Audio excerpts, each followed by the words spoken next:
Good morning dear friends. Class 10th के chapter number 4 में आपका स्वागत है।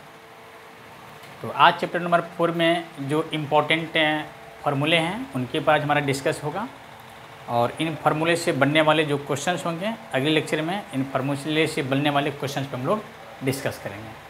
तो चलिए बिना देर के हम लोग शुरू करते हैं कि चैप्टर 4 में कौन कौन से फार्मूले इम्पोर्टेंट हैं और क्या क्या को हमको इग्नोर करना चाहिए, किनको ध्यान में रख करके चलना चाहिए। तो चलिए शुरू करते हैं। जैसे कि आप जान रहे हैं कि हमारा जो है प्रत्येक चैप्टर के लिए प्रत्येक क्वेश्चन पर एक सेपरेट वीडियो आता है और किसी भी क्वेश्चन में अगर आपको परेशानी हो तो आप हमारी वीडियो के कमेंट सेक्शन में लिखिए, मैं उन क्वेश्चंस को ज़रूर करने की कोशिश करता हूँ। तो चलिए शुरू करते हैं। तो सबसे पहले जैसे आप जान रहे हैं कि चौथा चैप्टर जो है चैप्टर नंबर 4 जो है ये 10 क्लास का इसका नाम है क्वाड्रेटिक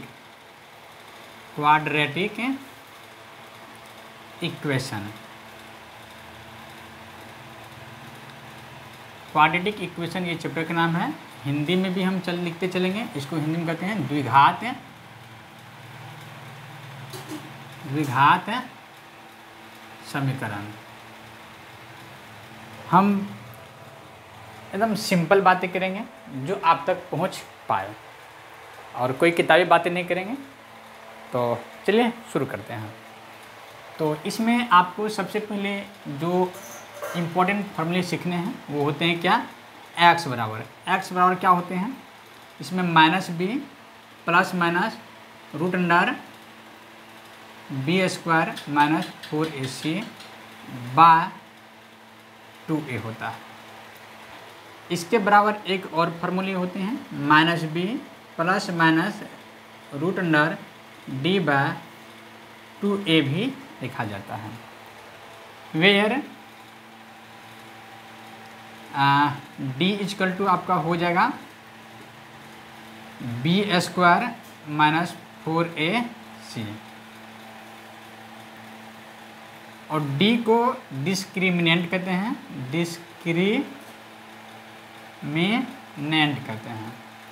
डिस्क्रिमिनेंट को हिंदी में विवेचक कहा जाता है या इसे विवेकतर भी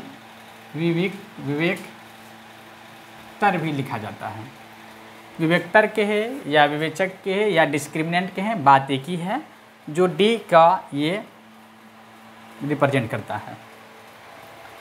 तो b² माइनस 4ac को हम d से रिप्लेस करके ये फॉर्मूला आप बना सकते हैं। एक्चुअली ये x क्या है, इस x को मूल कहते हैं और इसे अंग्रेजी में रूट से कहा जाता है। या मूल बराबर क्या फार्मूला होते हैं या रूट्स बराबर फार्मूला क्या होते हैं, तो ये आप याद रख सकते हैं। इसमें और जो खास बातें आपको जानने हैं वो इसमें 3 कंडीशन केस आते हैं। केस आपका फर्स्ट हम बताते हैं। केस फर्स्ट में आपका क्या है कि मान लीजिए कि d बराबर अगर आपको 0 दे दिया जाए, है ना, d बराबर यदि आपको 0 कर दिया जाए तो उस सिचुएशन में आपका जो मूल होगा वह मूल का नेचर क्या होगा। तो d बराबर यदि 0 हो जाएगा तो आप देख लीजिए इस फॉर्मूला आप रिप्रेजेंट शिफ्ट कीजिए इसको। तो x बराबर क्या हो जाएगा आपका, x बराबर -b plus minus root under d by 2a करना चाहेंगे ना। तो d तो आपने 0 ले लिया है तो आप यहाँ पर d के मान क्या बैठाइए, 0 अगर बैठाते हैं तो आप शायद जान रहे होंगे कि 0 का रूट क्या होता है, 0 ही होता है और 0 को -b में जोड़े या घटाएं कोई फर्क नहीं पड़ता है। इसीलिए आप इसे -b बाय 2a शॉर्ट में लिख सकते हैं। तो जैसे आप जानते हैं कि ये द्विघात समीकरण के लिए ही केवल सत्य होते हैं और आप इसे श्री धारा चार्ज के नियम भी कहते हैं। श्री धारा चार्य महोदय का रूल्स कहते हैं इसे। श्री धाराचार्य महोदय ने ही इस फार्मूले का डिजाइन किया था, इसकी वजह से इसे श्री धाराचार्य के फार्मूले कहते हैं। तो डी इजकल टू आपका क्या निकल गया, डी इजकल टू अगर आप यहाँ पर जीरो लेते हैं तो एक्स का जो वैल्यू होगा आपका कितना आ जाएगा, -b/2a आ जाएगा, ओनली -b/2a आ जाएगा। जैसे आप जानते हैं कि यह द्विघात समीकरण के लिए सत्य है, तो द्विघात समीकरण में जो मूल होंगे 2 ठो मूल होंगे, तो इसका मतलब हुआ कि एक होने का मतलब हुआ कि यह मूल वास्तविक होगा और समान होगा। समान के तो बराबर, समान का मतलब बराबर, मतलब दोनों मूल क्या होंगे, इसके बराबर हो जाएंगे, क्योंकि द्विघात समीकरण में कितने मूल निकलेंगे, 2 मूल निकलेंगे। क्यों 2 मूल निकलेंगे, क्योंकि उसके डिग्री मैक्सिमम 2 होते हैं, तो 2 डिग्री वाले के 2 मूल होंगे, तो दोनों के दोनों मूल जो होंगे क्या होगा, -b/2a ही हो गए, इसीलिए हमने क्या लिखा, वास्तविक मूल होंगे और समान होंगे या बराबर उसे कहते हैं। ये केस फर्स्ट का सिचुएशन है। अगर आपको केस सेकेंड दे दिया जाए, जैसे मान लीजिए कि अगर केस सेकेंड में अगर आपका आए, केस सेकेंड में अगर आपका आए क्या आए कि d इज ग्रेटर देन 0 कर दीजिए। आपने बार क्या लिया बच्चों कि d बराबर अगर 0 लेते हैं तो मूलों का प्रकृति कैसा होगा, वास्तविक और समान होगा, वास्तविक संख्या होगा और समान होगा। और d इज ग्रेटर देन अगर 0 हो जाए तब इस सिचुएशन में आप क्या कर सकते हैं, तो मूलों के बराबर क्या हो जाएगा, -b ± √d/2a ही होगा आपका ये। इसमें आप देख रहेंगे 0 से बड़ा होने का मतलब हुआ कि कुछ भी हो सकता है, कोई भी रियल नंबर हो सकता है, लेकिन नेगेटिव नहीं होगा। 0 से बड़ा तभी तो होगा ना जब वो नेगेटिव नहीं होगा। 0.0001 है तब पर भी वह 0 से क्या बड़ा ही है, तो 0 से बड़ा का मतलब पॉजिटिव नंबर, कोई भी पॉजिटिव नंबर यहाँ पर आ सकता है, 4, 5, 6, 8, 1/2, 1/5 कुछ भी आ सकता है यहाँ पर। इसलिए यहाँ पर कोई एग्जैक्ट वैल्यू हम नहीं लिए, तो 0 से बड़ा कर दिए और बड़ा यहाँ पर शिफ्ट करेंगे तो d का जगह d ही छोड़ दिए। तो ये आपका जो रिप्रेजेंट करेगा, ये आपका किसको रिप्रेजेंट करेगा, यह x बराबर -b ± d/2a। ये जो समीकरण के प्रकृति को जो बताएंगे, ये बताते हैं कि मूलों का प्रकृति जो होगा वह वास्तविक तो होगा ही होगा, वास्तविक तो होगा, लेकिन वास्तविक और असमान होगा, असमान होगा। क्या देखे आपने, अगर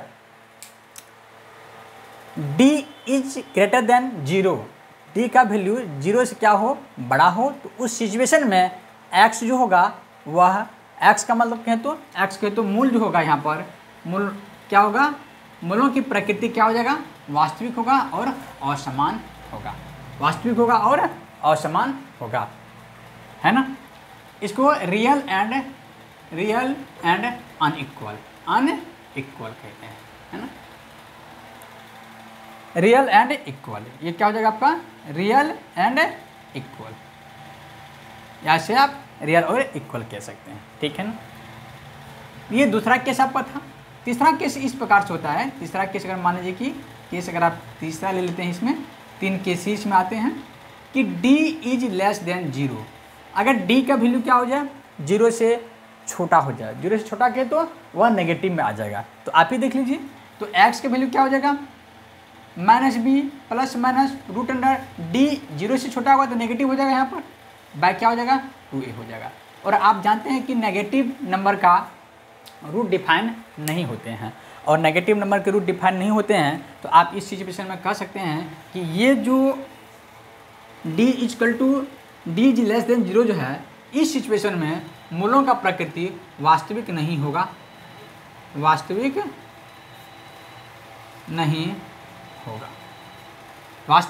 नहीं होगा, या आप एक लाइन में कह सकते हैं मूलों का अस्तित्व नहीं है, मूलों का अस्तित्व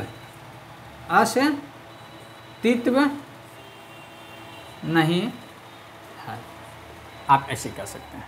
अगर d इज लेस देन 0 होगा तो उस कंडीशन में मूलों का अस्तित्व नहीं होगा, मूल उस कंडीशन में निकाला नहीं जा सकता है।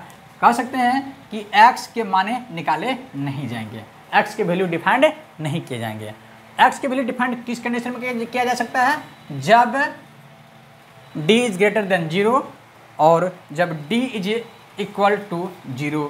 इस कंडीशन में आप मूलों का प्रकृति या मूल ज्ञात किया जा सकता है, ये दूसरी ही कंडीशन में, और तीसरे कंडीशन में मूल निकाला नहीं जाएगा। तीसरे कंडीशन में मूल निकाला नहीं जाएगा। तो ये आपके क्लास 10th के हर एक वर्ष से 2 नंबर के या 3 या 4 नंबर के क्वेश्चन तो निश्चित ही आपके क्वेश्चन में आते ही हैं, और आपको कह दिए जाते हैं यदि मूलों का प्रकृति वास्तविक और समान हो, मूलों की प्रकृति वास्तविक और समान हो तो मूल क्या होंगे? मूल क्या होंगे? -b/2a ही होंगे। सिंपल क्वेश्चन है ना। और एक क्वेश्चन आते हैं इसमें, क्या क्वेश्चन आते हैं ध्यान से देखिए, बहुत ही इंपॉर्टेंट क्वेश्चन है। d = अगर आपको 0 दे दिया है ना, d = क्या दे दिया है? 0। और आप जानते हैं कि d = क्या होता है? b² - 4ac बराबर 0 कर दीजिए, तो b² बराबर ये माइनस है, उधर जा कर के प्लस हो जाएगा 4ac, तो b = क्या हो जाएगा? ±√4ac, इसका मतलब हुआ ±2√ac हो जाएगा। इस कंडीशन में आपका b का मान कितना निकल गया? ±√ac × 2 हो जाएगा। तो b = आपका ये निकल जाता है। ये जो क्वेश्चन था इंपॉर्टेंट क्वेश्चन है, ये भी पूछे जा सकते हैं, ऐसे पूछे तो नहीं गए हैं लेकिन पूछे जा सकते हैं। d = 0 हो तो b = व्हाट, है ना। b मतलब क्या हुआ?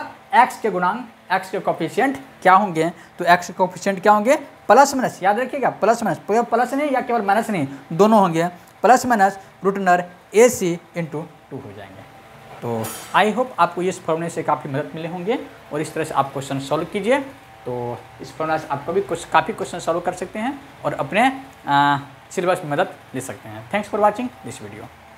नेक्स्ट वीडियो में नेक्स्ट फॉर्मूले के साथ मिलेंगे।